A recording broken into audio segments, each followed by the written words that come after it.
భగవద్బంధువులారా, శ్రీ విష్ణు సహస్రనామ స్తోత్రంలోని 10వ శ్లోకంలోని 91వ నామంలోకి మనం ప్రవేశించాము.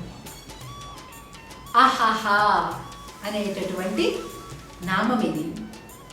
అహహా మామూలుగా సంస్కృతంలో అహం శబ్దం అంటుంటాం.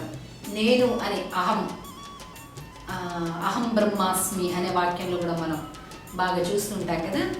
ఆ అహం అనేటటువంటి శబ్దం వేరు, ఇప్పుడు ఇక్కడ మనం చెప్పుకునేటటువంటి అహహ అనేటటువంటి శబ్దం అనేది వేరు.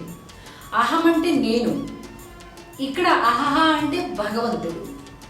ఎలా అంటే నా హీనం అస్య అనేటటువంటి అస్థితి ఇది అహహ అంటే ఈ వ్యుత్పత్తిని బట్టి ఏర్పడినటువంటి ఈ శబ్దంగా మనం తెలుసుకుంటే దీని అర్థం ఏంటంటే ఇతనిని ఆశ్రయించిన వారు ఎప్పటికీ నా హీనం, ఎప్పటికీ కూడా హీనులు కారు అంటే చెడరు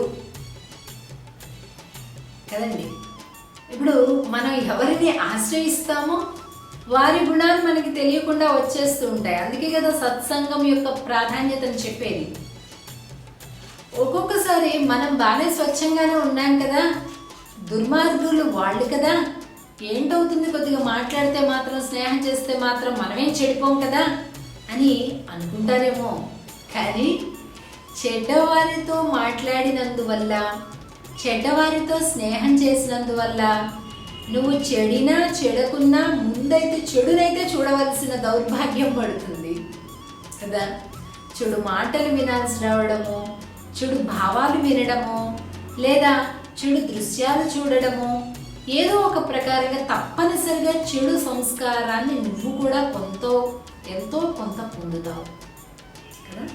కనుకనే దుష్టుల యొక్క సహవాసాన్ని ఎట్టి పరిస్థితుల్లో కూడా ప్రయత్నం మీద విడిచిపెట్టాలి అని చెప్తారు మన పెద్దలు. ఇక్కడ చూడండి, ఈ శబ్దం కూడా నా హీనం అస్య, వాడిని ఎవరైతే ఆశ్రయిస్తారో వాళ్ళు ఎప్పటికీ కూడా చెడనే చెడరు. అలాగే అహహ అహీనం అనేటటువంటి నిరుక్త వాక్యాన్ని బట్టి ఈ వాక్యం యొక్క అర్థాన్ని చెప్పినట్లుగా మనకి వ్యాకరణ సూత్రాన్ని బట్టి అర్థమవుతుంది.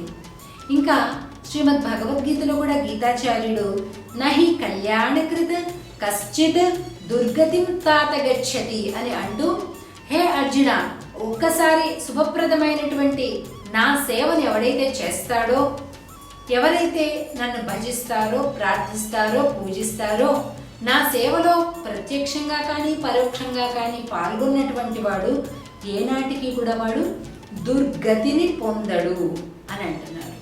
ఇంకా ఇదే శబ్దానికి అహహ అనేటటువంటి శబ్దం దినభాగాన్ని, అంటే రాత్రి పగలు అంటాం కదా, ఆ పగలు భాగాన్ని అహహ అని అనడం జరుగుతుంది.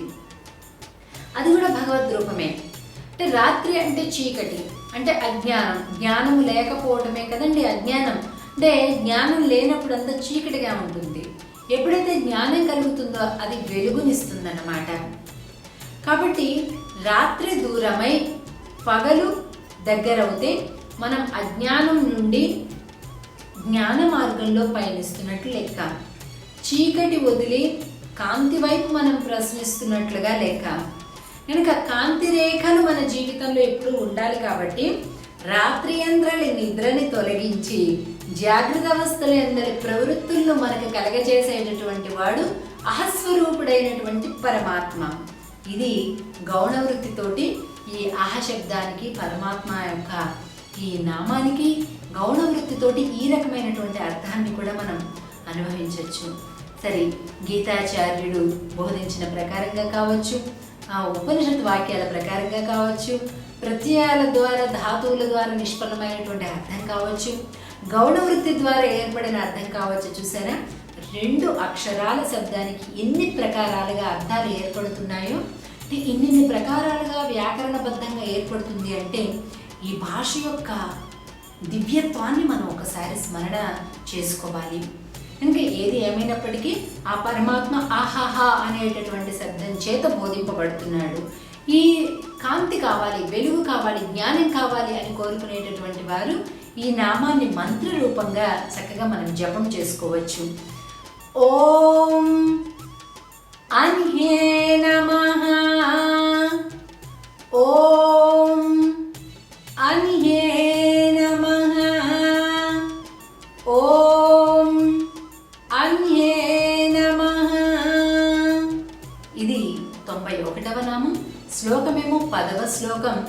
సురేశः శరణం శర్మ విశ్వరేతా ప్రజాభవః అహః సంవత్సరో వ్యాళః ప్రత్యయః సర్వదర్శనః.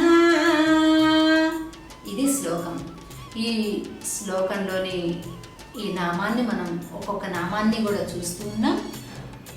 ఈ నామమేమో ప్రత్యేకించి జ్ఞాన పిపాసులైనటువంటి వారు అనుసంధానం చేసుకుంటే చక్కటి ఫలితం ఉంటుంది.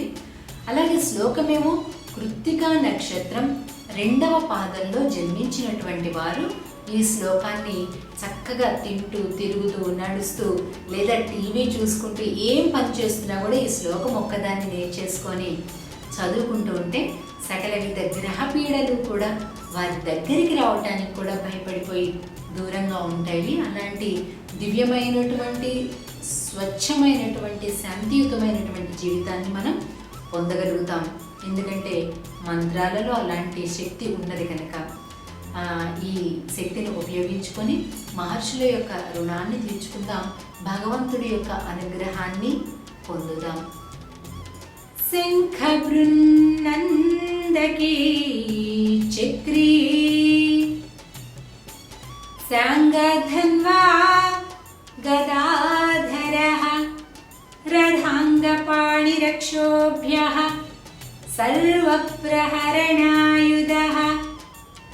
వనమాలీ గదీ శాంగీ శంఖీ చక్రీ చ నందకీ శ్రీమాన్నారాయణో